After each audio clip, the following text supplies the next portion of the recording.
Abrimos este webinario que conmemora o Día da Ciencia en Galego, porque hoxe é un día moi especial, a primeira vez que o facemos neste formato. En primeiro lugar, quixera agradecer a todos os centros participantes, 87 nada menos, que temos comentados este webinario, e aproximadamente 5.000 persoas, 5.000 membros do alumnado, profesorado e demais persoal destes centros docentes. Recibide dende a Xunta de Galicia, da Consellería de Cultura, Educación e Universidade, o agradecemento por acudir a unha convocatoria organizada polos equipos de normalización da lingua galega de todos os vosos centros. Quero agradecer tamén ás coordinadoras dos equipos, como ia ser de outra maneira, e a subdirectora xeral de Planificación, Vilma Casal García, que hoxe tamén nos acompaña, e moi especialmente o noso agradecemento nesta apertura a quen é Sonia Villapol Salgado, a verdadeira estrela destas xornadas, e a especialista que hoxe desde Estados Unidos, de Texas, nos acompaña para falarmos dun tema tan de actualidade que este ano case non podía ser outro que o dedicado á saúde, e á saúde coa temática da COVID-19. Para ela, coas súas múltiples ocupacións e o gran labor levado a cabo, unido á talla científica e intelectual que representa para todos nós, para todos os galegos e todas as galegas, ten que ser o agradecemento máis especial. Tamén para a Ciencia, a Institución Galega de Ciencia, para o CAFI, que facilitan o contacto e a entendencia previa que fai posible que este webinario que nos pon en contacto con tanta xente, e que, como digo, fai posible tamén toda esta liña, esa rede necesaria de colaboracións e de vontades para que hoxe nos poidamos comunicar con esa finalidade tan fermosa e tan bonita. A Manuel Díaz Regueiro, a Inés Ben, que van facendo uso da palabra e que despois na miña intervención se van dirigir a todos vós.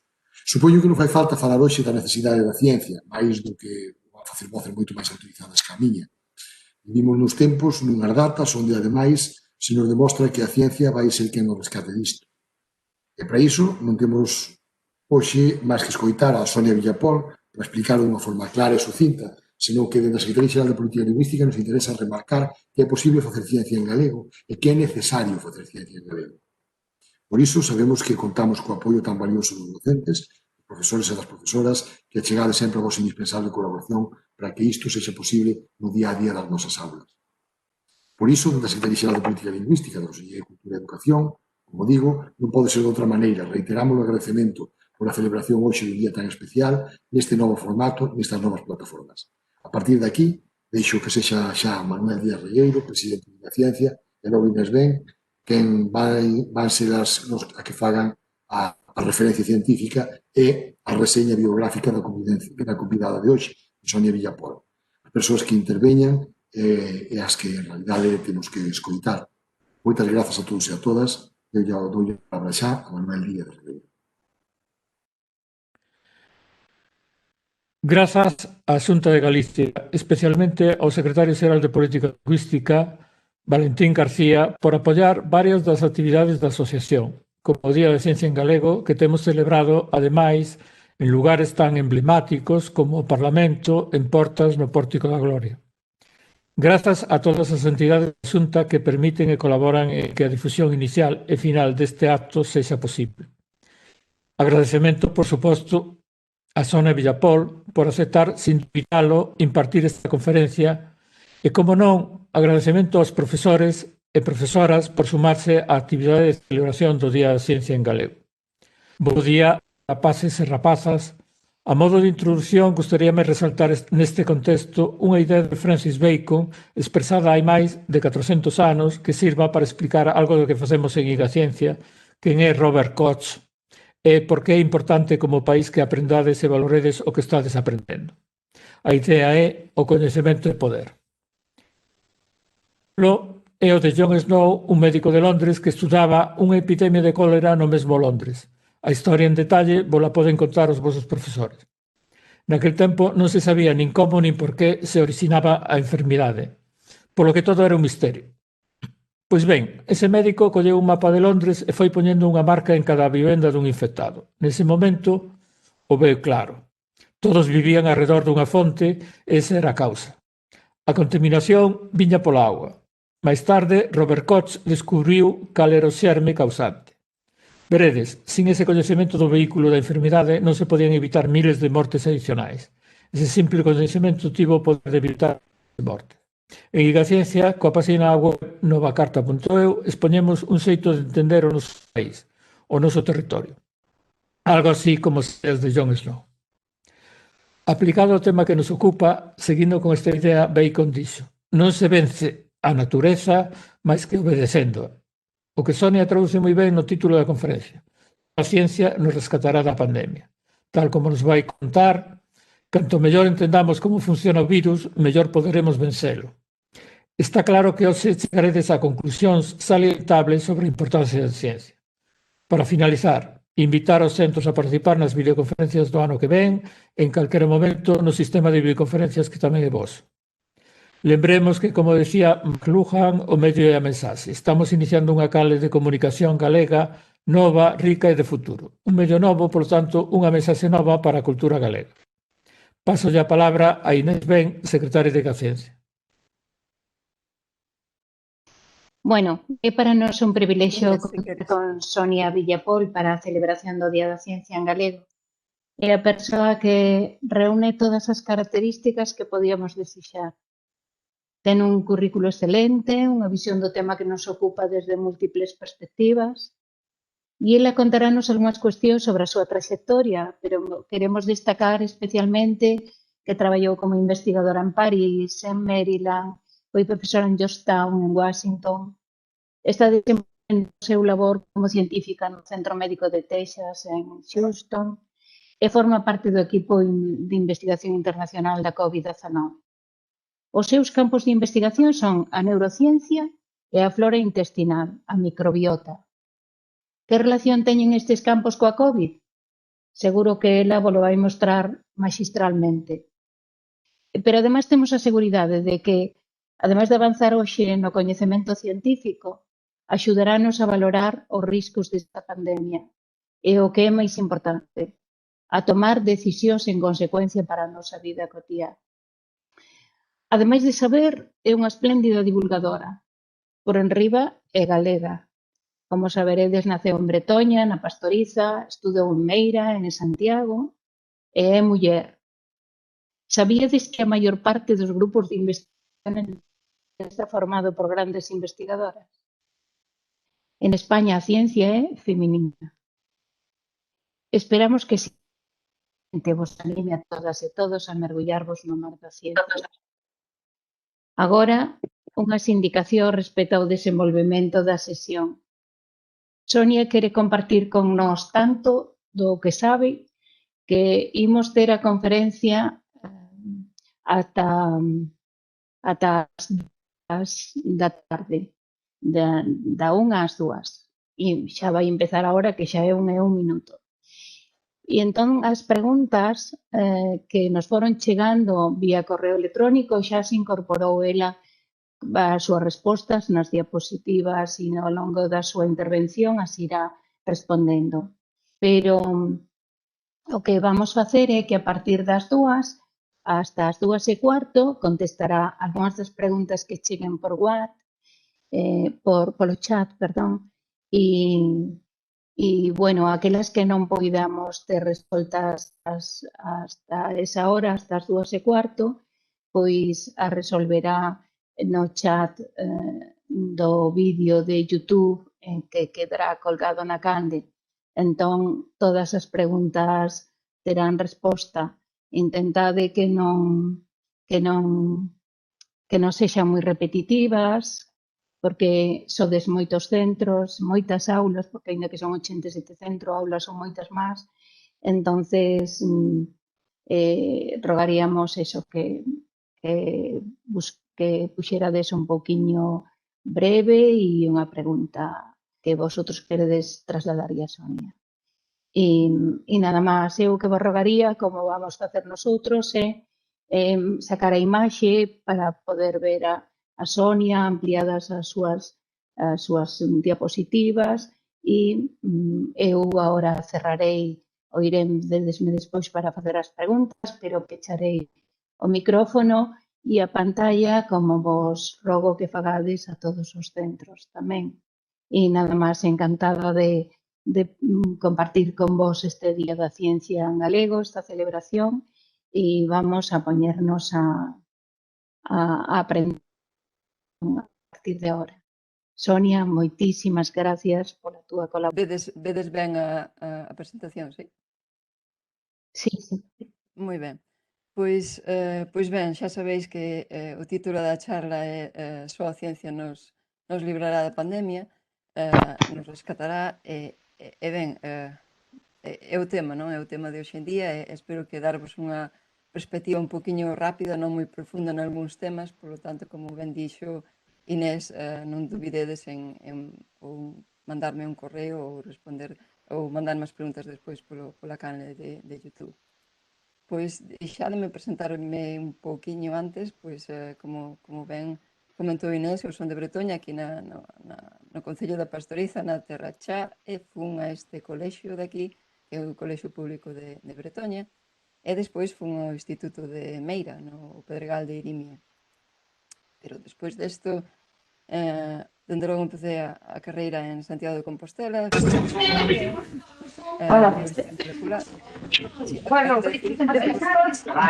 Podedes mutar os micrófonos así.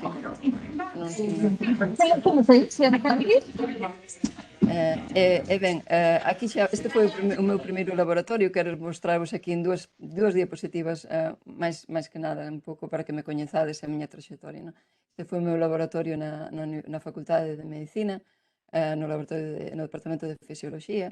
Despois fixen a tese doutoral en Neurociencias e un máster en Barcelona, na Autónoma, e despois tocou unha etapa postdoutoral que a fixen en París, estiven ali uns anos na Universidade Pierre Marie Curie, pois no Hospital Robert de Bré, que tamén é un centro de investigación ali.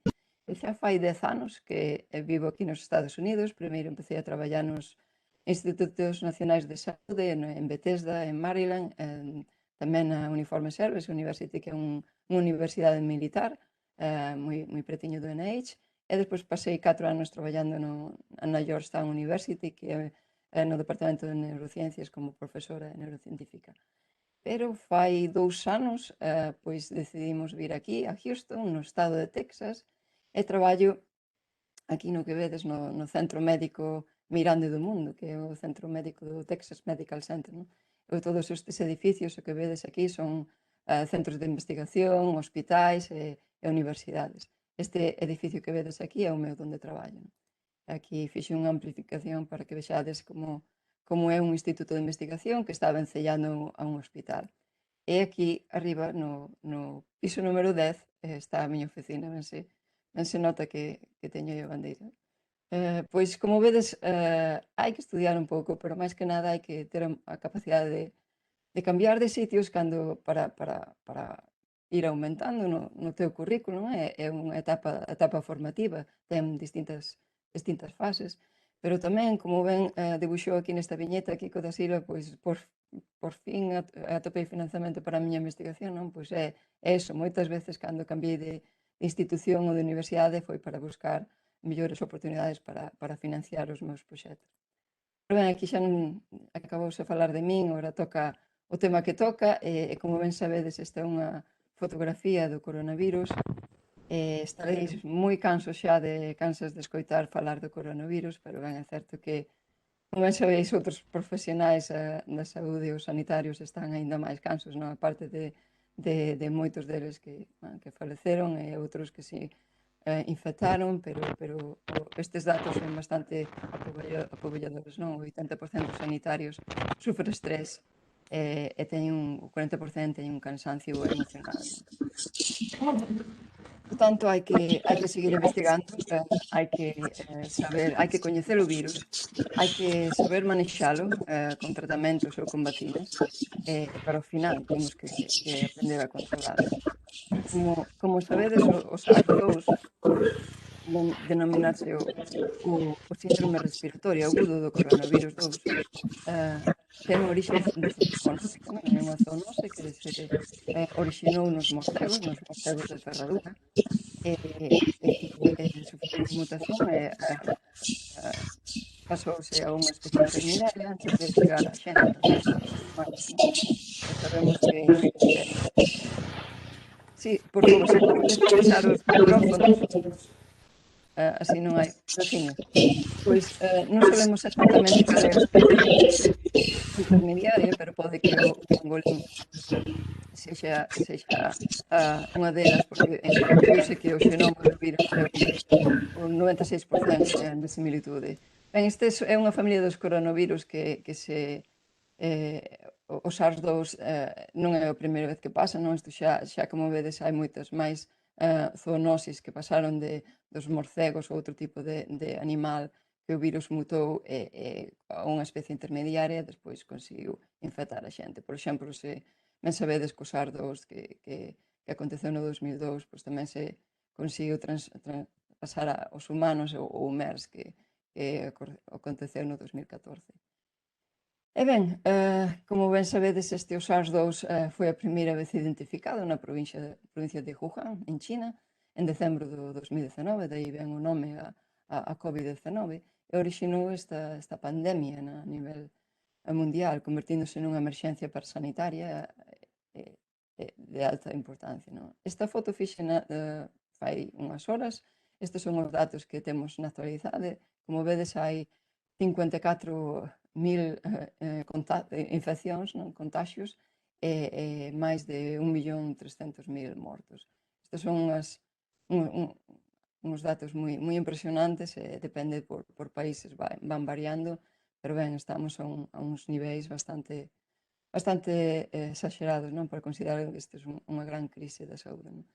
Isto xa o víamos en marzo, non? Xa sabíamos que este virus non era como a gripe, xa había bastantes incidencias en canto aos virus, non? Se vemos as características do virus da gripe, o número reproductivo, pensábase que era, e de feito é moito máis baixo co do SARS-2, co da COVID, tamén algo moi importante para que nos fixo pensar que era moi distinto é o período de incubación, non?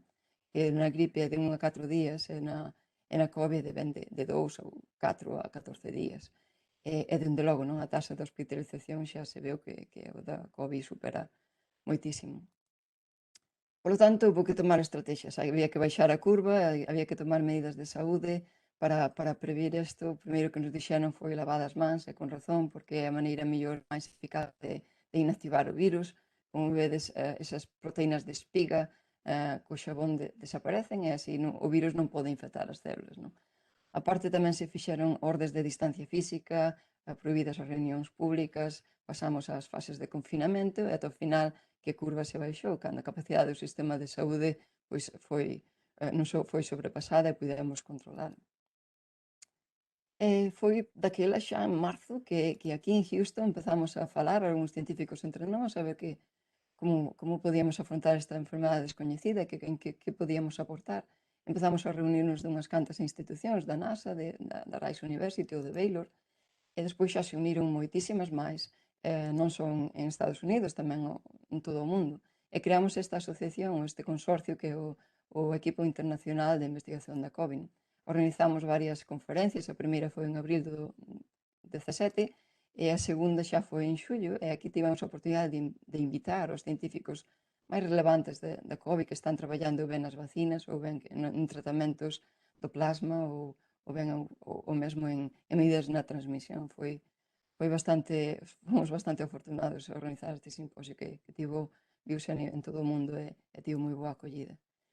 E ben, como sabedes, este virus ten unha secuencia xenética do virus que se secuenciou xa en xaneiro en China, e agora sabemos que hai como 3 cepas primordiais que se empezaron a expandir, non? Que en distintas rexións e con distintas mutacións, digamos.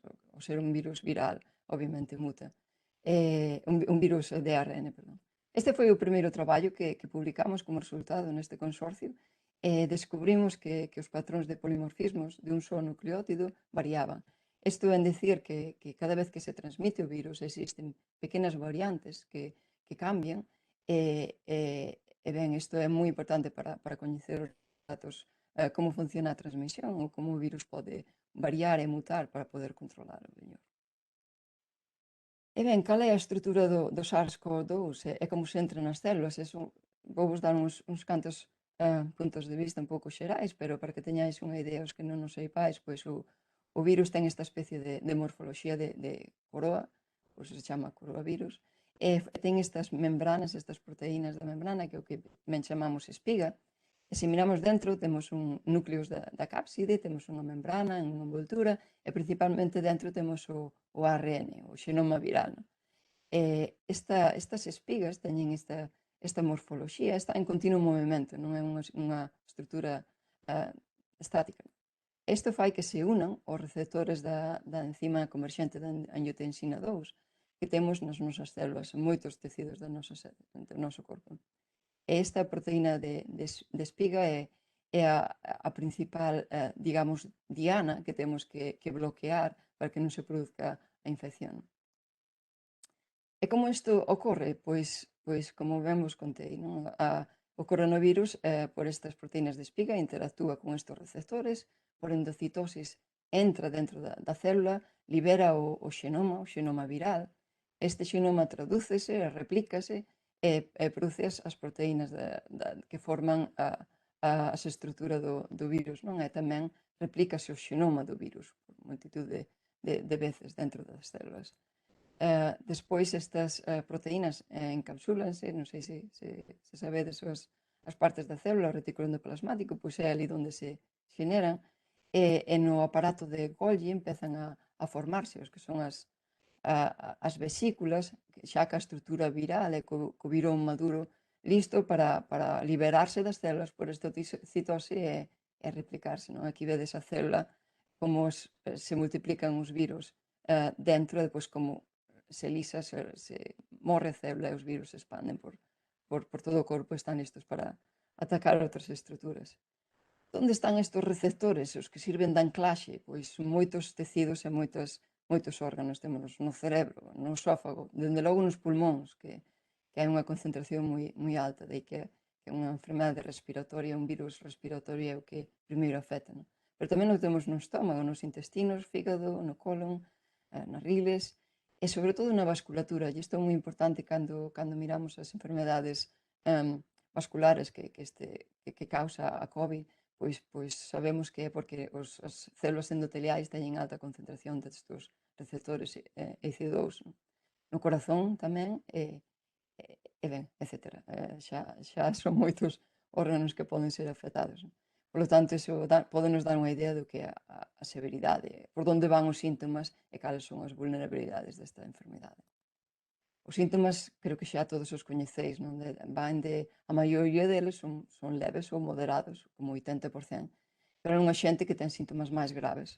Os leves, pois ben sabedes, a tose, falta de aire, non se pode respirar ben, febre, dor muscular, vómitos, diarrea, e sobre todo tamén na maioría da xente, máis da metade da xente ten unha pérdida de gosto do olfato.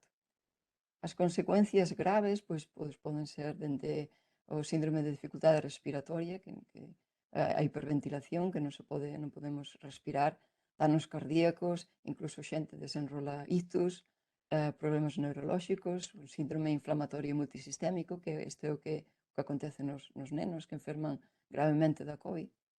Por lo tanto, hai que ter en conta todos estes factores e as vulnerabilidades. Hai moita xente que ten enfermedades previas persistentes que os fan máis vulnerables a desenrolar a severidade da COVID máis alta. Dende asma, hipertensión, diabetes, sobre todo a obesidade ou condicións neurolóxicas, pois son factores de risco que debemos de considerar para protexer esta xente máis vulnerable.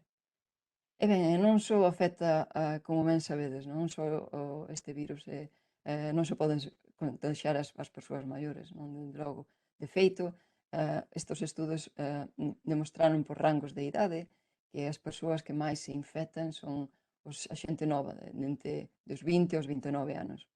En vermello tedes os datos de Corea do Sur, en verde os datos en Italia. Como vedes, hai unha discrepancia aquí grande, simplemente explícase porque en Italia non se fixeron os test a xente que non tiña síntomas ou a xente que foi ao hospital, non?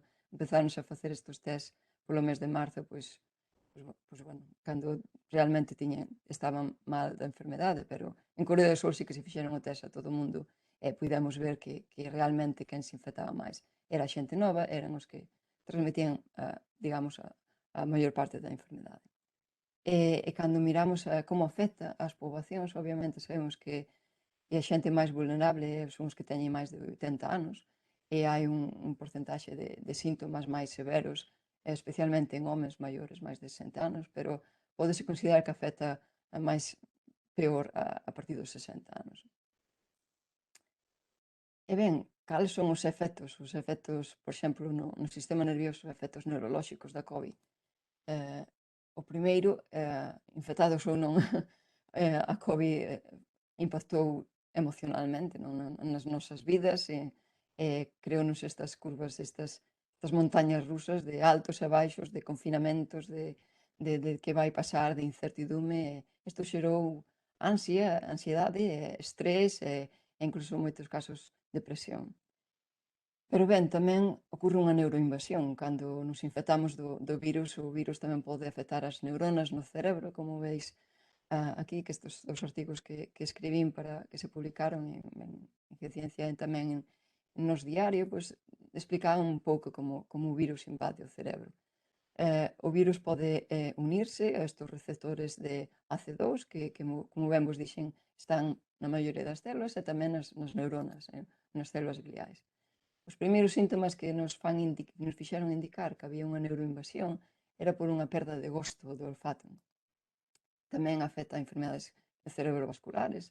Veis nesta foto aquí un vaso cerebral cun trombo de unha persoa que está sufrindo a COVID, entón poden causar trombos e danos máis severos. O síndrome de Guillain-Barré, que é un sistema inmunitario que ataca os nervios, pois tamén isto é moi raro, rarísimo, pero xa se describiron casos de persoas da COVID que o desenrolaron. Encefalite, como veis aquí este cerebro, pois hai zoas inflamadas do cerebro, non? Que é bastante mal, grave, pero por sorte afectou a un porcentaxe da población ata o momento moi baixo, pero pode ser. Enfermedades neuroxenerativas, observouse unha perda de mielina nalgúns pacientes, cambios na estrutura no cerebro, e o que non sabemos moi ben é como isto vai repercutir a longo prazo, pero bueno, por outras enfermedades virais tamén podemos predicilo, non? Trastornos da conciencia. Estes son os maiores estudios e o que están salindo agora, e a xente recuperada da COVID, pois que ten problemas cognitivos meses despois. Non se poden enfocar nas actividades que están facendo, durante o período de hospitalización sufriron delirios ou psicosis, e todos estes consideranse problemas neurolóxicos. Se os poñemos todos xuntos, dende os máis leves aos máis graves, estamos falando de un 40 ou un 60% das persoas hospitalizadas da COVID sufriron un tipo de problemas neurolóxicos. Estes son os traballos que tamén evidencian que o virus atravesa os capilares. Este é un vaso sanguíneo no cerebro, e como veis aquí nestas puntiñas, isto é a proteína da espiga, que os explicaba antes, pois como se marca e como se detectou dentro do cerebro. Estos son fotos dos cerebros das autopsias dos pacientes que faleceron da COVID. E viuse que había unha neuroinvasión. E máis aquí, estas son na corteza cerebral, isto que veis aquí é unha neurona, e en marrón está teñido o que é a espiga do virus, é dicir, que había invasión do virus nas neuronas. E isto é unha das patoloxías que aconteceu, todas estas partículas do virus pois xeraron o que eran estas zonas isquémicas, se chaman, que sería o que cando desenrolamos un ictus. Tamén pode causar Alzheimer. Esta é unha hipótesis que non está moi descabellada, porque sabemos que esta inflamación crónica, e sabémoslo por outras enfermedades virais, pode aumentar o risco de desenrolar patoloxías neurodegenerativas, porque hai unha inflamación que pode aumentar que haxa máis placas amiloides no cerebro, que é o que causan este tipo de demencia. Flora intestinal tamén é moi importante. É unha das líneas de investigación que levamos a cabo no meu laboratorio aquí en Houston, e porque empezamos a pensar que podría ser interesante miralo, foi porque sabedes que nas fases da COVID hai unha fase de infección que é unha disfunción intestinal en máis da metade dos pacientes. Ten problemas de dor abdominal, vómitos, todo tipo de problemas gastrointestinais. Incluso anorexia, en algúns casos. E nesta fase temperá hai unha alta carga viral, pero non temos problemas respiratorios, polo tanto, moita xente non sabe realmente se ten a COVID ou se infectou do COVID ou de outra cousa. Polo tanto, os primeiros síntomas eran síntomas gastrointestinais. Despois, na fase tardía, os síntomas gastrointestinais remeten e aparece a hiperventilación, a tose, a febre e todos os síntomas máis relacionados, máis comuns que a COVID. E que pasa dentro do noso bandullo, dos nosos intestinos, no estómago, cando estes problemas intestinais? Pois hai inflamación e a microbiota intestinal, que son as bacterias que nos axudan a facer a digestión, pois altéranse e cambian, unhas desaparecen, morren e outras aparecen, as máis inflamatorias, e o que fan é agravar a inflamación. Tamén sabemos que o SARS-2 pode atacar estes receptores. Por lo tanto, é un foco interesante para tratamentos e outros temas. Foi esta a meirante razón de que despois de publiquei este artigo e empecé a analizar que foi feito ata o momento en relación á flora intestinal, e apareceron uns traballos que decían que o 60% dos infectados tiñan estes problemas intestinais, estes levaban a cambios na flora bacteriana. Foi esta razón que empezamos a analizar isto nos pacientes da COVID que temos aquí no meu hospital e tamén en colaboración con outros hospitais, por exemplo, temos unha colaboración cun hospital en Argentina e o que tratamos de mirar é facer un estudo de se a flora, analizando a flora bacteriana en todas as fases da COVID, podemos predecir a severidade da COVID. E máis, se tratamos a flora intestinal, é dicir, se repoñemos as bacterias que son perxudiciais e as cambiamos por bacterias boas, pois podemos reducir a inflamación unha vez xa infectados. Pois son dúas hipótesis que estamos traballando nelas e estamos tendo resultados bastante positivos a ver no que nos leva. Pero polo momento o que podemos facer é alimentarnos ben. Unha dieta rica en probióticos axuda as bacterias boas, as bacterias que nos reforzan o sistema inmune, como son os bifidobacterium ou os lactobacillus, e tamén as vitaminas A, D, C, todas as vitaminas, os ácidos grasos, omega 3, todos estes axudan a unha resposta antiinflamatoria. Pois no caso de infectarse, pois a severidade da COVID podería ser se temos unha flora intestinal e unha dieta sana, que axuda a aumentar a diversidade. Dadevos de conta, este sí que é un dato verídico, non? Que o 80% dos pacientes que precisaron hospitalización para a COVID, pois tiñen deficientes de vitamina D. Por lo tanto, é moi importante, agora máis que nunca, comer sano. Ben, quería vos comentar tamén que pasa cos asintomáticos, que é unha grande pregunta, non sei se escoitades nos medios de comunicación, que hai xente que se infecta da COVID e que sen ningún tipo de síntomas, e que isto significa en relación á carga viral. O virus ten un mecanismo de camuflaxe que pode infectar as persoas e non desenrolar ningún tipo de síntomas. Non? Se estás investigando eso e hai moitos artigos xa que apuntan esa hipótesis. E sabemos, este é un porcentaxe bastante real por todos os estudios que se levan feito, que alrededor do 40-45%, a metade da xente que se enferma da COVID non presenta ningún tipo de síntomas. Pasa a COVID sin ningún tipo de síntomas, sobre todo a xente nova, non? Pero, ben, desafortunadamente non temos moitos estudios, pero o que sí que sabemos é que este é un traballo que se publicou en Nature Medicine e vedes que a transmisión das persoas que teñen síntomas e as que non teñen síntomas é moi similar, incluso é maior nas persoas que non teñen síntomas. Isto vai de acordo coa carga viral tamén. As persoas sin síntomas teñen igual ou máis carga viral, máis concentración de partículas víricas que as persoas con síntomas. Por lo tanto, aquí está a cuestión máis importante, non? Que temos que detectar mediante as probas estas persoas que non teñen ningún tipo de síntomas, porque son os que están contaxiando, ou contaxian sin saber que están enfermos. Non? Que tipo de probas necesitamos para saber isto? Que tipo de infectividade existe? Non? Existen moitas probas, e ben xa sabedes, ou moitos de vos xa coñecedes que ben están as probas dos antíxenos que detectan a partícula da espiga, están a RT-PCR, que é máis coñecida, que máis vos son, que detecta chamase a proba molecular, que detecta o ARN do virus, e depois temos as probas serolóxicas dos anticorpos. En que consisten? A proba de RT-PCR o que fai é amplificar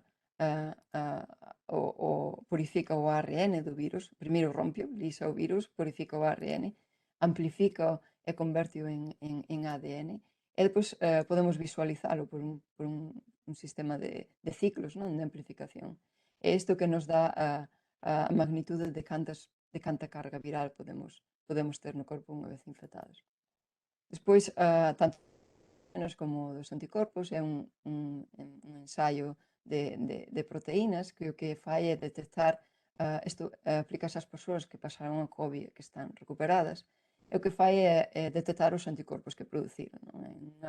É unha proba rápida que consigue os resultados en poucos minutos, e o que fai é iso, pos aquí unha gotiña de sangre, detectache os anticorpos que tes, ou ben a hemoglobina H ou a M que xeneraches unha vez recuperado.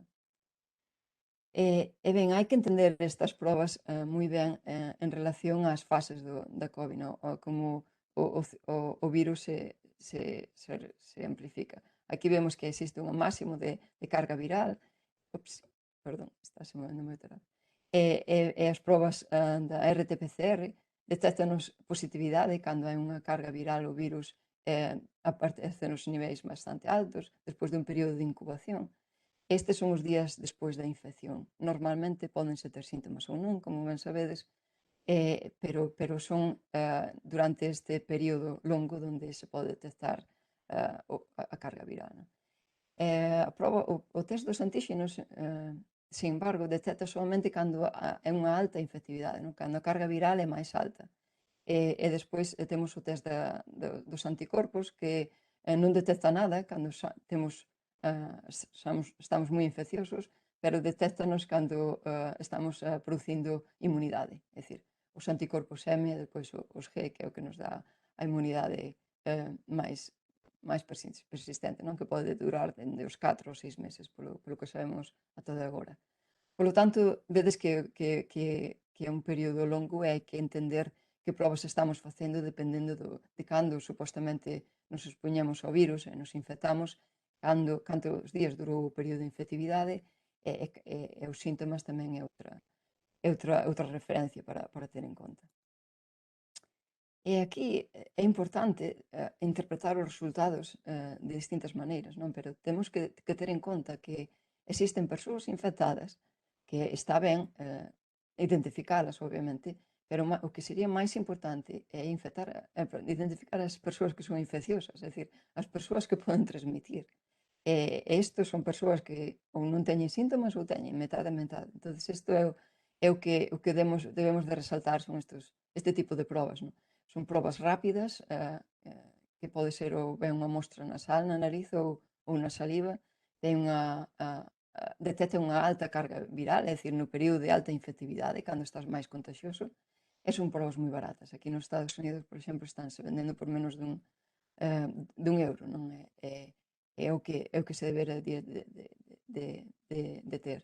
A PCR é moi útil porque é moi sensible, non é unha proba moi sensible, pero o que pasa é que pode detectar o virus cando xa non estás infeccioso, pero sigue che dando positivo, ou cando xusto antes de estar máis infeccioso. E non podemos saber cando estamos detectando este nivel ou este nivel. Por lo tanto, é unha proba un poquinho para mirala con lupa e interpretar a fase na que estamos en combinación con outras probas. Sabemos que é unha proba máis cara, sabemos que tarda máis tempo e é máis incómodo, non, para sacar a mostra, porque é nasofarinxe, entonces é un poquinho máis complicado. Polo tanto, penso que nos próximos meses o futuro serán este tipo de probas, non? As probas rápidas e frecuentes para facer na casa. Aquí nos Estados Unidos este é un anuncio na tele, como vedes que venden os test da saliva para a PCR nos supermercados, non? Podes ali a compralo e lévalo para casa e tes os resultados. Pois hai outros test máis baratos e máis rápidos, pero este, por exemplo, que vedes aquí é un test de tiras de papel que cambia de cor se eres infeccioso é o que seguramente nos axudará realmente a controlar a transmisión. Por lo tanto, é o que comentábamos, non? Se todo o mundo tiver estas probas rápidas para o profesorado, esperamos que as empresas que as están fabricando pois poidan ter a aprobación e distribuílas a toda a xente, pois isto axudaría moitísimo a controlar a transmisión, porque estaríamos detectando ao momento, non? As probas frecuentes e rápidas, a xente que realmente está infecciosa e non o sabe. Pero, bueno, todo chegará.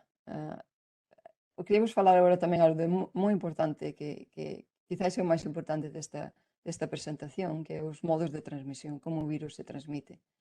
Xa escoitastes moito desto seguro, pero ben, non sobra recordar que os contactos estreitos é o modo máis dominante de que se transmite o virus. As partículas sabéis que quedan no aire, as partículas virais, durante uns minutos ou horas, pois hai no que ter en conta.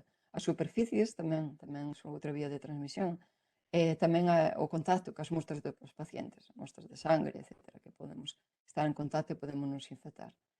Pero hai que evaluar todo isto dentro da óptica, dentro dos riscos.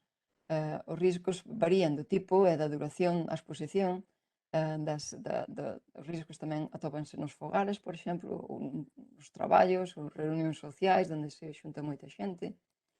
E ben, a transmisión, os primeiros estudos que temos xa dende abril, falábanos que os aerosois eran unha importante fonte de transmisión. Neste artigo, como veis, analizaron o SARS-2 da COVID-19 e o SARS-1, que era do outro coronavirus, non? O anterior do 2014.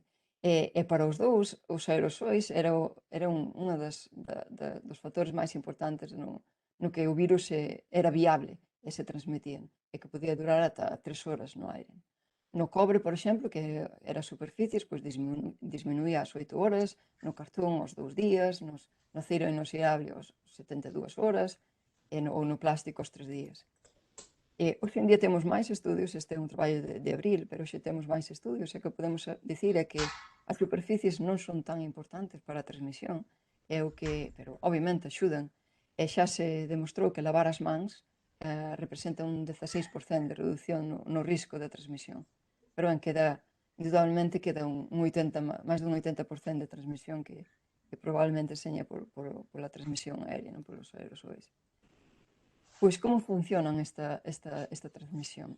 Temos varias teorías e isto é o que se estableceu categóricamente, xa está máis que aceptado que existen dos tipos de transmisión, ben polas gotas balísticas ou estas gotiñas que quedan suspendidas uns segundos no aire, pero despois caen ao chan, e despois quedan outras partículas ainda máis pequeniñas que poden pasar dos 6 metros e que son os chamados aerosois.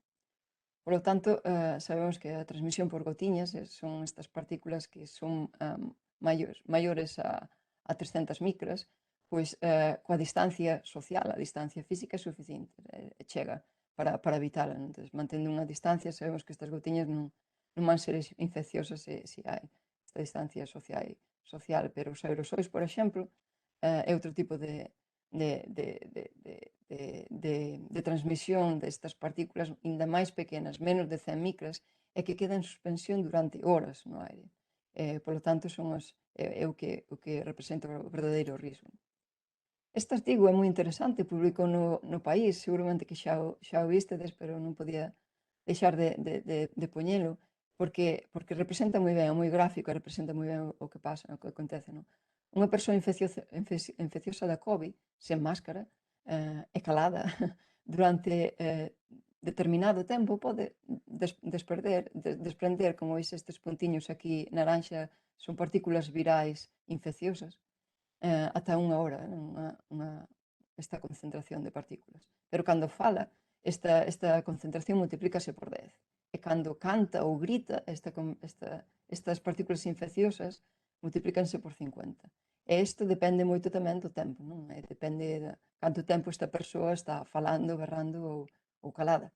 Por lo tanto, temos que considerar isto como un risco importante.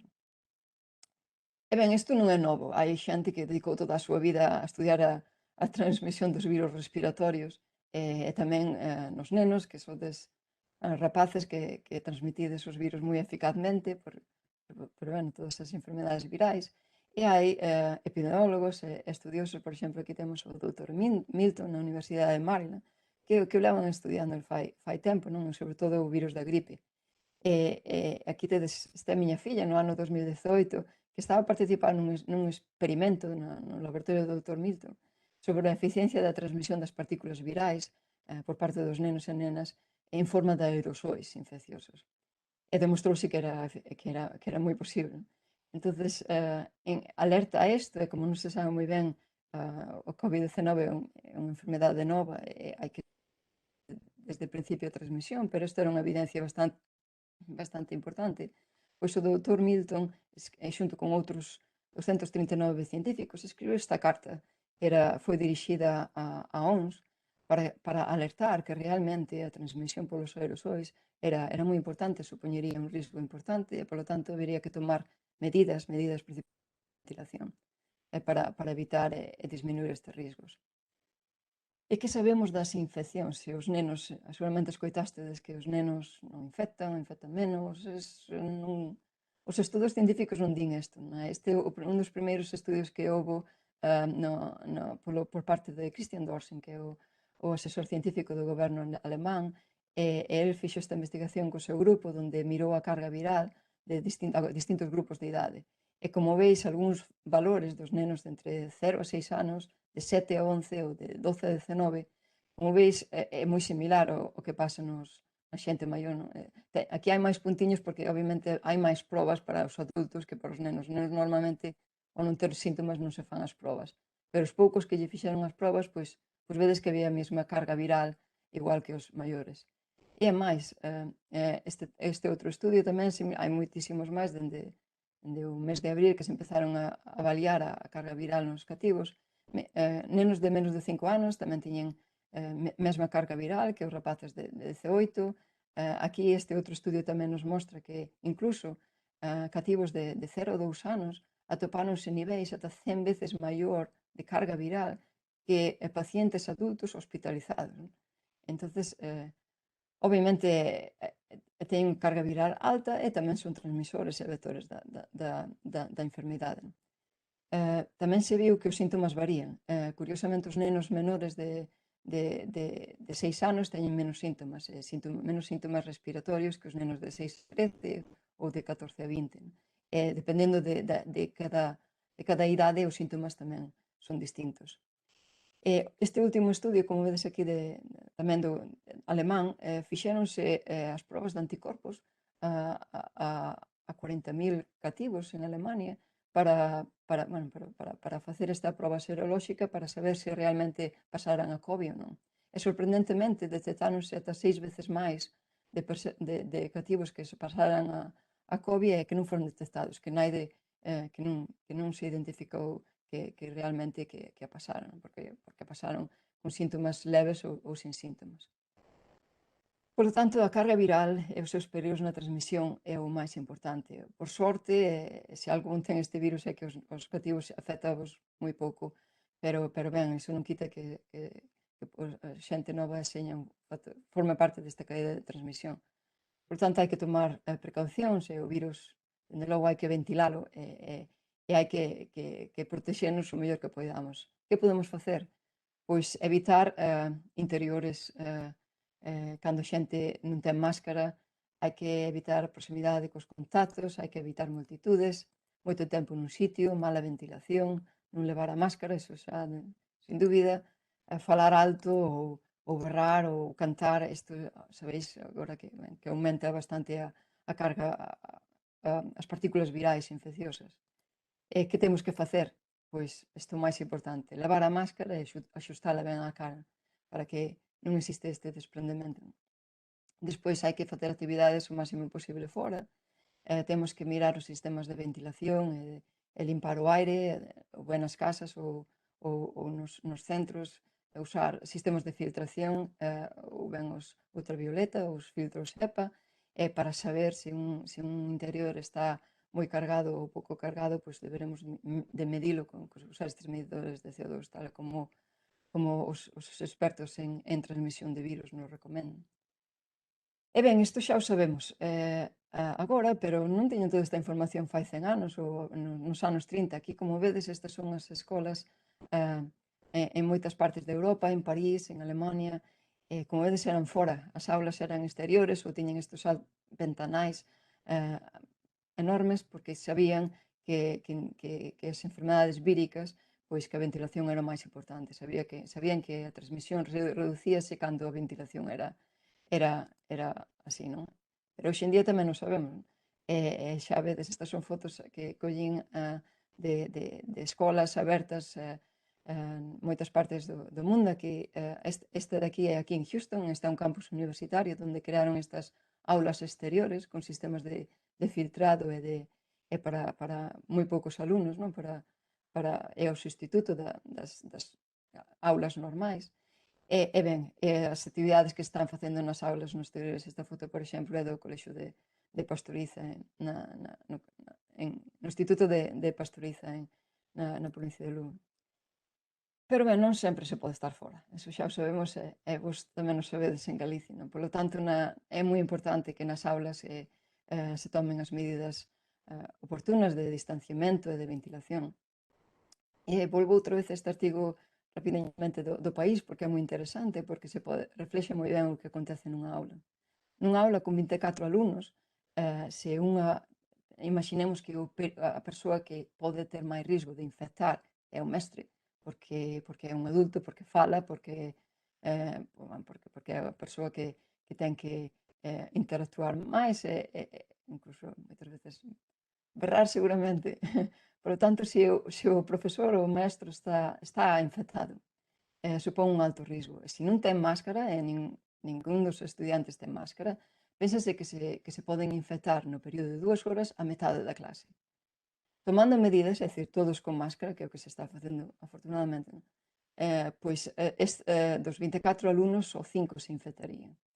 Pero o que sabemos é que se existe ventilación, aínda que o profesor este na fase viral máis infecciosa, pois hai o risco de que se infectaría, un dos alumnos, porque todos levan máscara e o virus ventílase e vai aos exteriores. Por lo tanto, esta é unha referencia bastante boa para ter en conta da importancia da ventilación. Isto xa o recolleu o Ministerio neste informe que xunto co profesor Jiménez, que coordinou, e outros expertos en aerosois, pois o redactaron e poder tomar como referencia, porque está moi ben escrito, e ben, isto é o que hai que seguir, non? Hai que fomentar os espacios exteriores, hai que ventilar, hai que usar purificadores e humificadores, controlar a temperatura, distancia social, o máis importante, as máscaras tamén, e reducir o tempo das clases.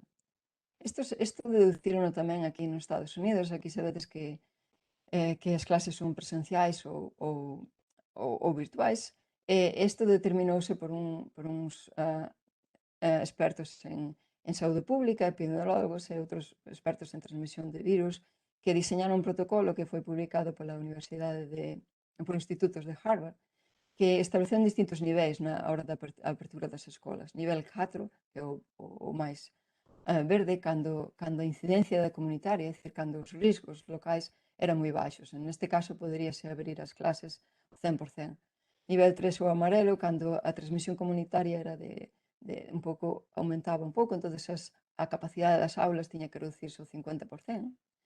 Cando xa a transmisión comunitaria, os casos na comunidade eran xa bastante elevados, de 10 a 25 casos diarios, que isto xa é bastante alto, pois a capacidade nas aulas teria que ser o 25%.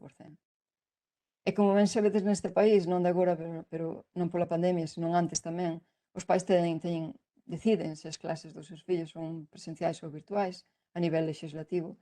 E ben, se as escolas se abren nestas condicións, o ben o 50% ou 25%, hai que cumprir todas estas reglas. A máis importante é que as mestras, os mestres e os cativos que son vulnerables non poden ir ás clases presenciais.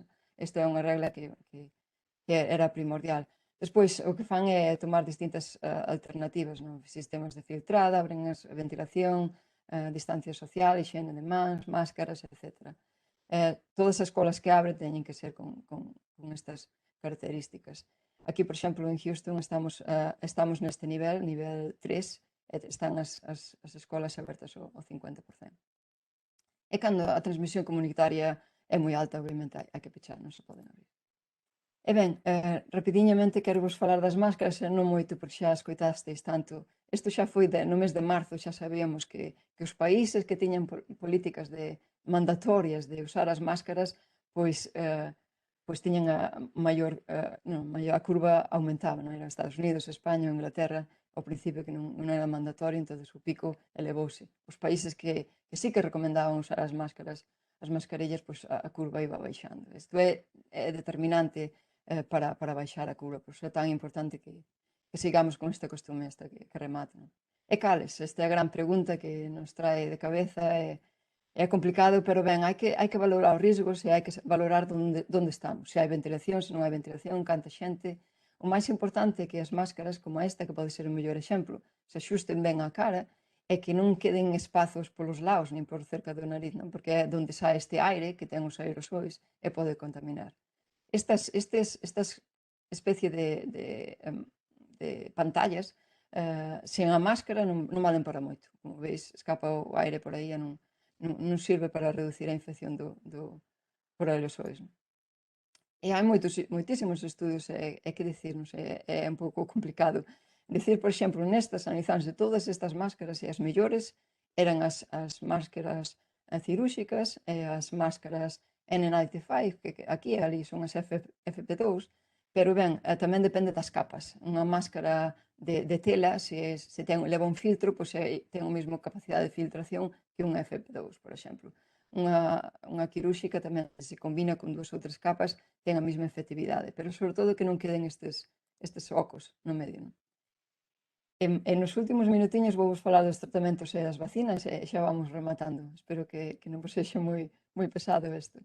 Tratamentos en marzo xa tiñamos 70 e foi algo, o 24 de marzo, cando escribimos este artigo para a Voz de Galicia, xa había 70 tratamentos para COVID que estaban en fases experimentais.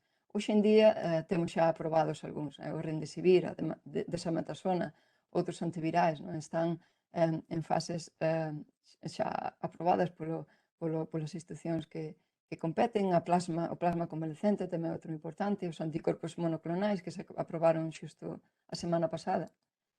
E como funcionan? Pois dependendo da vía do virus que explicamos. O Remdesivir, por exemplo, o que fai é bloquear a replicación do virus, outros que atacan as citoquinas, que forman a inflamación, pois reducen a inflamación que causa o virus. Portanto, depende un pouco o que estamos falando. Se vos queréis quedar con 2 nomes, por exemplo, o Remdesivir foi aprobada e funciona bastante ben, un porcentaxe bastante alto das persoas que realmente están graves da COVID. A Dexametasona tamén funciona, reduce o estadio, a mortalidade nun 36% das persoas que requiren oxígeno, que están no ventilador. E temos outro que increíblemente xa na gripe do ano 18 se usou, e foi o primeiro tratamento que usou, que é o plasma convalescente. É o que suxire é que as persoas recuperadas producen anticorpos, entonces estes anticorpos son os que bloquean o virus. Pois o que temos que facer é un paciente recuperado da COVID, sacarlle sangre, recoller o plasma. Este plasma avaliar os anticorpos que ten, dependendo das fases da infección. A infección as persoas recuperadas teñen máis ou menos anticorpos, pero avalíase, seleccionase e depois transfírese ao paciente da COVID. Este é un método que ainda non ten a aprobación completa porque se están analizando os estudos, pero é o máis barato, sin duda alguna, é o que máis podría funcionar. Este é o primeiro antiviral tamén, o primeiro tratamento que se aprobou para as persoas que teñen a COVID moderada, non severa. Trátase dun tratamento de anticorpos monoclonais, o mesmo que fai o plasma, pero isto a nivel máis artificial. Vacinas, tamén daqui vou pasar un poquinho rápido, pero como sabéis, as vacinas hai distintos tipos, xa seguramente todo isto xa vos lo explicaron nas clases, pero ben, hai O virus podese atenuar, podese inactivar, podemos usar as vacinas o ARN do virus para xerar as vacinas ou os vectores virais. Dependendo de cada tipo de estrategias no desenrolo das vacinas, pois as compañías farmacéuticas que están a desenvolvelas declínanse por unhas ou por outras. Por exemplo, a de Oxford e a AstraZeneca vai por esta, a de Moderna, por exemplo, elixiu as vacinas do tipo do ARN, ou outra, a Sinovac, que a vacina china, pois decantouse polo virus inactivado. E como se fai unha vacina? Pois, primeiro hai que adaptalo, aislar o virus, adaptalo para a vacina, atenualo, inactivalo, descompoñelo, utilizar as pezas da espiga, por exemplo. Depois hai que diseñar por enxenería o medio, os vectores nos que se vai a transferir esta modificación do virus. Todo isto leva a mezclalo nunha solución e xa temos a vacina.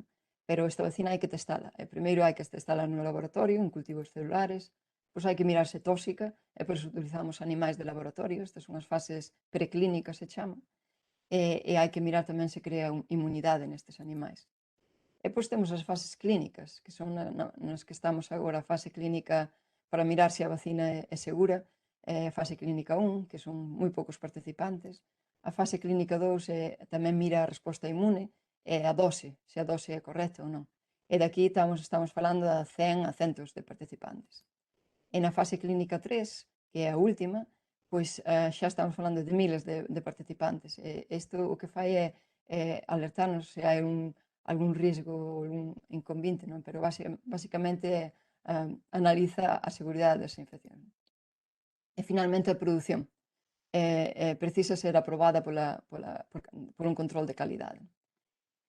E ben, estas son as vacinas que hai hoxe en día, que están a punto de sair na primavera, algunhas delas como a de AstraZeneca ou a de Moderna probablemente consigan a aprobación de emerxencia en decembro e empezarán a administrarse nas distintos grupos da poboación pola primavera, verán do ano que ven.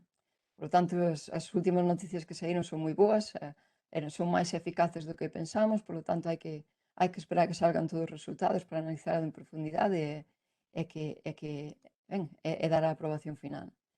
Se vemos esta imaxe de febreiro, cando a doutora María Bottazzi, que é unha investigadora que traballa xusto diante do meu laboratorio aquí en Houston, traballa en Baylor, pois isto saía na televisión anunciando que ela tiña a vacina, a posible vacina unha das vacinas para a COVID, pero que estaba no conxelador, estaba ali estancada dende fai anos, e que necesitaba $3 millóns para crear a vacina, para empezar os estudios de toxicidade e todo. Pois ben, isto saiu na tele e, os 2 ou 3 días xa tiña os 3 millóns no laboratorio. Estas cousas pasan así en Texas. Hoxe en día a súa vacina é a que se vai administrar na India, non? Ten un acordo co goberno da India, é unha das vacinas máis baratas que hai, e tamén está na fase 2, clínica 2, é unha das máis prometedoras. A doutora Isi tamén, que é Corbett, que a invitamos ao noso simposio, pois aquí está falando co famoso Anthony Fauci, o director do NIH, pois das fases iniciais da súa vacina en cultivos celulares, isto en marzo, e hoxe en día xa sabemos que esta vacina que está diseñando xa, hai os datos da fase clínica 3 que realmente aporta resposta inmune e resposta de anticorpos na xente maior, non? Entón, é dicir, de aquí a aquí só pasaron uns poucos meses. E ben, xa por último, quería, e non menos importante, quería comentarvos que é moi importante os efectos, os efectos da COVID, e non só os efectos durante o desenrolo da enfermedade, senón os efectos cando a xente, as secuelas que pode ter cando a xente está despois de recuperarse. As pegadas da COVID despois da enfermedade, realmente. Non, que este xeñal artigo que se publicou nos diarios, pois explica moi ben e dá distintos puntos de vista. E son serias, é dicir, hai os síntomas e as secuelas que poden persistir nalgúns dos enfermos recuperados, poden durar meses, e ben, pode ser unha fatiga a máis predominante, pode haber un dor de cabeza meses despois de sufrir a COVID recuperado, non? Pode haber dende tose constante, estes son os distintos porcentaxes. Por lo tanto, temos que ter isto en conta, aplicar desenrolar tratamentos tamén para as persoas a este nivel. E non quería deixar sin comentar este estudo que é bastante sorprendente. A xente aquí nos Estados Unidos, sabéis que os xogadores de fútbol americano empezaron a liga fai un mes, e eles teñen que ter todos os tests e todos os chequeos, entón o que estaban encontrando é que moitos xogadores que padeceron a COVID, que pasaron a COVID sin síntomas, asintomáticos, pois atopáronse danos no pulmón despois de superala. Entón, isto é unha especie de alerta para pensar que indudablemente ainda xente nova e sen síntomas que meses despois poden desenrolar algún tipo de danos en algúns órganos. Por lo tanto, hai que terlo en conta e hai que procurar a toda costa non infectarse. Entón, tamén sabemos que os que realmente foron hospitalizados e que o 70% teñen secuelas ou algún tipo de síntomas meses despois. E isto deu moito que falar e vai seguir dando que falar. Creo que é un tema que interesa porque hai que quitarnos da cabeza esta teoría da inmunidade de rebaño. E a pregunta final, cando volveremos á vida normal? O que temos que quitarnos da cabeza que isto non vai poder ser. A inmunidade de rebaño é dicir, veña, vamos infectarnos todos os que estamos ben, e se xa somos inmunes, e que máis dá? Pero non funciona, porque dous sálvanse e morren o resto. Entón, non é unha boa idea. Isto tamén nos representaron nesta carta impresionante que escribiron a The Lancet 80 científicos, e basicamente resumían nesta frase, pensar que a inmunidade colectiva de rabaño vaise conseguir infectándose da COVID a xente non vulnerable é unha falacia perigosa e non apoiada pola evidencia científica. É como sabéis, por exemplo, 2 puntos. O 30% da poboación ten vulnerabilidades. Entón, estamos expoñendo a que o 30% da poboación desenrole patoloxías graves e severas da COVID. Outro punto importante, por exemplo, vai provocar confinamentos. Moita xente precisa ir ao hospital e o sistema hospitalario de saúde vai se colapsar outra vez. E ben, o máis importante é que controlando a transmisión comunitaria esta é a mellor maneira para protexer a saúde e a sociedade e ben, tamén, non menos importante, a economía. E xa para rematar, vedes esta foto de fai 100 anos, cando a gripe da pandemia do 1918 aconteceu. Estes son estudiantes de instituto tamén. Como vedes, as pancartas que tiñan eran bastante chamativas. Wear a mask or go to jail. Pon a máscara ou vas para a cárcel. E así eran detaxantes, porque a pandemia da gripe do ano 18 causou 40 millóns de falecidos. Durou 2 anos. E tamén era moi similar a un virus respiratorio que provocaba neumonía.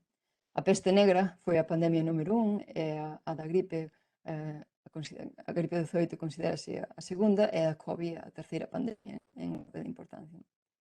Por lo tanto, cando sairemos desta? Pois a pandemia probablemente rematará unha vez que se distribúa unha vacina segura, eficaz a toda a poboación e probablemente mediremos esta duración desta pandemia en anos e non en meses.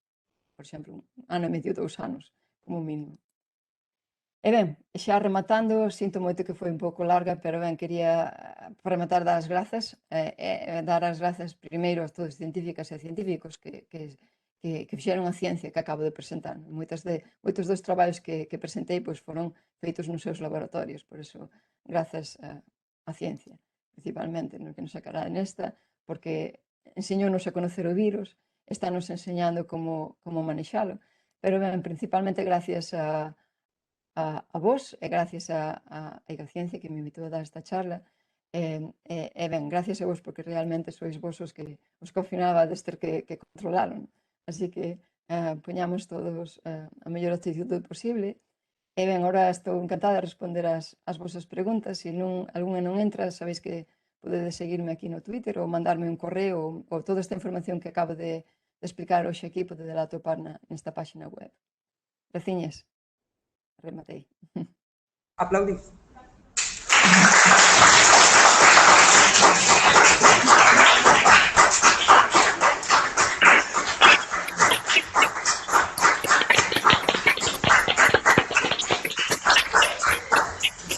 Muchas gracias, Sonia. Foi unha síntese espléndida e ademais, a pesar do duro que é o tema, as gráficas eran impresionantes e as imaxes igual. Estamos interesados, nos dicen de Tolles de Milladoiro, no seu traballo en neurobioloxía. Pode decirnos se xa se poden reproducir neuronas? Producir neuronas? Sí, Claro, hai... Sí, iso é moi boa pregunta, porque, dende logo, para recuperar os danos cerebrais, pois, incluso os danos, estes neuronas que vedes que están invadidas polo virus, que morren, pois hai que reemplazalas. E hai moitos estudios de células de proxenitores e de células nai que se diferencian a neuronas e poden reemplazar estas neuronas. Isto faise in vitro, hai moitos estudos tamén a nivel preclínico e esperemos que se poden aplicar a nivel clínico. Isto, sin dúbida alguna, para os danos cerebrais é o futuro, poder reemplazalas, sustituílas por neuronas novas e que establezcan conexións con outras neuronas. Moi boa pregunta. pois a maioría deixa que todos sin palabras, porque a maioría están simplemente que moito agradecendo a túa charla e a túa espléndida exposición. Coméntanos unha pregunta. Só lles pido disculpas porque foi demasiado larga, pero ben, quería dar un toque de todo. Pregúntanos desde o IES de Meaño en Pontevedra a posible pérdida de memoria producida pola COVID-19 é permanente ou reversible? Iso é tamén moi boa pregunta. Hai o que os neurocientíficos neurólogos chamamos unha néboa cerebral, que este é un dos síntomas os secuelas das persoas que sofreron a COVID. E isto é moi frecuente. Non sei se alguén, se escoitastes, pero ben teñen esta pérdida, están confusos e olvídense de todo, non poden focalizarse en nada. Alguna xente incluso non pode ler un libro, é increíble. E isto espérase que seña transitorio, é dicir, porque pode ser a causa da hiperinflamación. Toda esta resposta inflamatoria causou estes danos temporais no hipocampo e en unhas rexións do cerebro que nos fan que teñamos esta pérdida de memoria temporal. Despois pode haber outras secuelas máis a nivel crónico, pero isto afectaría, por exemplo, a xente maior, a xente que sofre Alzheimer ou demencia, que xa se demostrou que a COVID agrava esta pérdida de memoria, acelera os procesos neurodegenerativos. Isto xa sería a nivel crónico, entonces, desafortunadamente non hai tratamentos a todo agora para isto. Tamén temos curiosidade polo papel das células da glía. Sí, isto é moi interesante porque pensade, os receptores estes da COVID, os ACE2, pois están expresados no cerebro, pero principalmente nas células da glía e non nas neuronas. Por lo tanto, cando empezamos a pensar como isto se podería, como se o virus realmente afectaría o cerebro, pensando que atacaba as neuronas, pois non estamos moi preocupados porque sabemos que a expresión destes receptores nas neuronas é moi baixa. E o que realmente afectan é as células da glía, os oligodendrocitos e os astrocitos, a microglía, que teñen máis concentración destes receptores. E, de feito, sí, afecta aumentando a inflamación no cerebro. Entón, o virus pode atacar máis as células gliais, xa se demostrou, xa se identificou nos cerebros dos falecidos e pode agravar a inflamación. Xa hai tratamentos para isto que se están experimentando, que é bloquear estes receptores nas células da glía e así reducir a inflamación. Oxalá os podamos ter dentro de pouco na clínica. Se unha muller está embarazada e ten COVID, o seu fillo sairá afectado? Saberíalo? Sí, hai algúns estudos xa que bueno, na maioría dos casos o virus non infecta o cativo durante o embarazo, entonces eso é moi boa, o feito durante o embarazo, eso é moi boa señal, non atravesa a placenta, pero ben, os casos que se deron de bebés coa COVID foi que se contagiaron logo despois no hospital, no nacer ou na casa.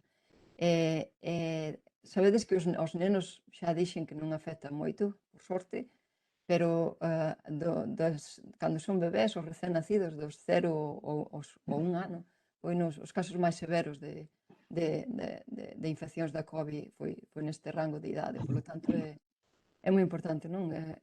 Vamos, tomar todas as precaucións posibles cos recén nacidos. Crees que o virus foi creado ou apareceu de xeito natural?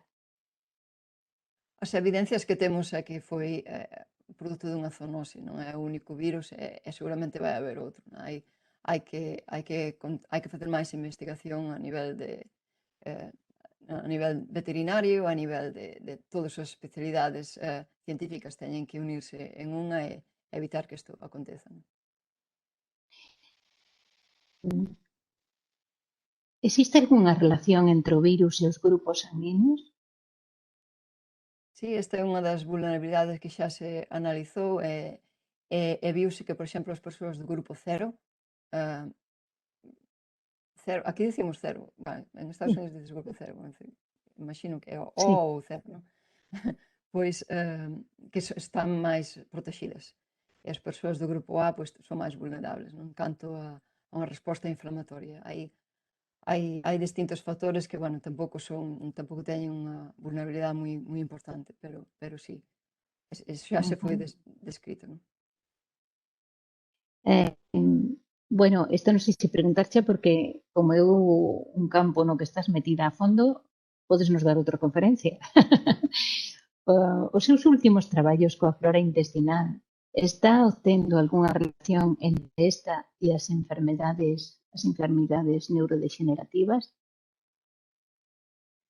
Ben, non relacionado ca COVID, pero os outros datos que temos de a flora intestinal e enfermedades neurodexenerativas, indudablemente sí. A medida que nos facemos maiores, as nosas bacterias tamén envellecen. Son máis diversas e producen menos factores antiinflamatorios e esta é unha das maiores razóns porque os grupos que desenrolan peor, non? As persoas maiores pois teñen efectos peores, máis severos e graves da COVID e por unha destas razóns é que pensamos que teñen unha flora intestinal deteriorada. E hai incluso experimentos xa a nivel de laboratorio que consisten en reemplazar as persoas con Alzheimer, perdón, o que estamos facendo no meu laboratorio con animais. Entonces, pero pretendemos pasalo ás persoas no hospital que teñen Alzheimer ou demencia, non? Que sufren un tipo de infección. E o que facemos cos animais é pois, reemplazar toda a flora bacteriana dos animais que teñen mutacións ou que son transgénicos para o Alzheimer e meterlle flora bacteriana de ratos, con ratos novos. E o que encontramos é que hai unha reducción na neurodexeneración. É dicir, teñen maior memoria, teñen maior cognición e ralentizase completamente o proceso de Alzheimer. Esperemos que sexa unha das terapias no futuro que se poden aplicar en combinación con outras. Non é que estamos curando Alzheimer, senón que frenamos os procesos neurodexenerativos, modificando a flora bacteriana. Como están chegando tantas de repente non me dá tempo a clasificar, así que vou casi por orde.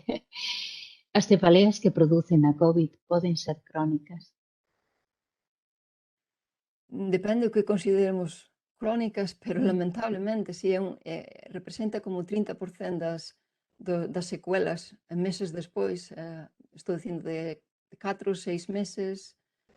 Esta enfermedade empezou fai poucos meses, por tanto non sabemos que pode pasar despois, pero ben, sí, as cefaleas debido a esta neuroinvasión e a neuroinflamación no cerebro, pois é o que está predominando. Sobre todo débese porque como vos comentei, estes receptores de anclaxe do virus atópanse nas células endoteliais que están nos vasos sanguíneos e tamén no cerebro. Entonces, ao hincharse ou inflamarse estes vasos sanguíneos producen estas cefaleas e que ven a causa desta hiperinflamación e ben, esperemos que se poidan apaliar nos próximos meses. Non temos datos máis adiante, non se sabe. Bueno, nos quedan 2 minutillos. Que intelixencia para unha neurobióloga? Hice demasiado para expresarlo así, de un minuto. Graciñas. Sí, Bueno, outra vez repito que se queredes mandarme outra máis pregunta, creo, imagino que a proxección en YouTube quedará aberta e ali xa podo entrar e respondervos as preguntas máis que teñades na canle de YouTube de Diga Ciencia e ben, se queréis outra pregunta, se tes outra pregunta un pouco máis extensa, pois podedes mandar un correo. E se precisades toda esta información que vos din, as publicacións e todo, pois podedes entrar á miña páxina web e aí teño todos os artigos científicos e todas as publicacións e todo o que vos acabo de presentar aquí. bueno, pues ahora están entrando. Moitas gracias pola vosa paciencia e espero que vos gustara un pouco. Moitísimas gracias. Foi un placer e bueno, ahora sí que entraron todas as preguntas a mogollón, o sea que quedanche deberes, pero hoxe sabede que se levantou ás 5 da mañá porque temos 7 horas de diferencia e que bueno, ten que estar xa agotadísima. Moitas gracias, Sonia. Empezando o día con enerxía. Moitas gracias. Moitos ánimos a todos, moita responsabilidade que ben sabedes que de vos depende de controlar o virus e ben, ánimos e esperemos que cando nos vexamos, pois oxalá seña sen máscaras e volvamos á vida normal dentro de pouco, verdade? Ánimos e paciencia. Gracias tamén a todos os centros e a todos os alumnos que estuvo vendo todo o tempo e estuveran todos atentos sin pestañear. E nada, nos veremos o día 19 en próximas actividades e con moitos de vos o día 30. Graciña.